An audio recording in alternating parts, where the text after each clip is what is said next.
ફટાકડા લીધા કે નહીં? લીધા ભાઈ, આ વખતે 2000 ના ફટાકડા લીધા. તે 10,000 ના લીધા. બસ આ કે ફટાકડા કેવાય? આ ફટાકડા ના કહેવાય, લવિંગિયા કહેવાય. મારી જેમ બહુ છે ફટાકડા લેવાના ને તો 10,000 ના ખાલી હું લવિંગિયા લઉં અને 10,000 ના સિંદડી બોમ્બ લઉં. બધા 10,000 ના લઈ લઉં તો કઈક દિવાળી કરી કહેવાય. કરવી તો હરખી રીતે દિવાળી કરવાની. આગળથી લઈ લેજે, મફતની સોડા મળે.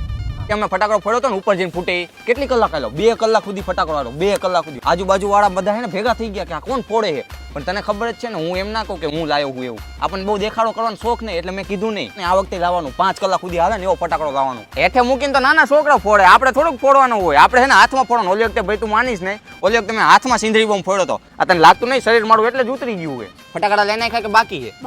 બાકી છે તો ફટાફટ તા પપ્પાને કહે કે ફટાકડા લેવા જઈએ અને એમ કીધે કે વિવેકભાઈ હાટન 5,000 ના ફટાકડા લઈ લે. વધારે ના લેતા હો, ભંભોટીઓ લઈ જાય. ભંભોટીઓ ફટાકડા ફોડવાના ને હમણાં ફટાકડા આવશે આપડા. જોઈએ ને તું, અત્યારે તો હું માર્કેટ ગયો તો ને તો 1 કિલો ચેણા ને 1 કિલો બટેકા લઈ આવ્યો. આખી રાત ફૂટે ને.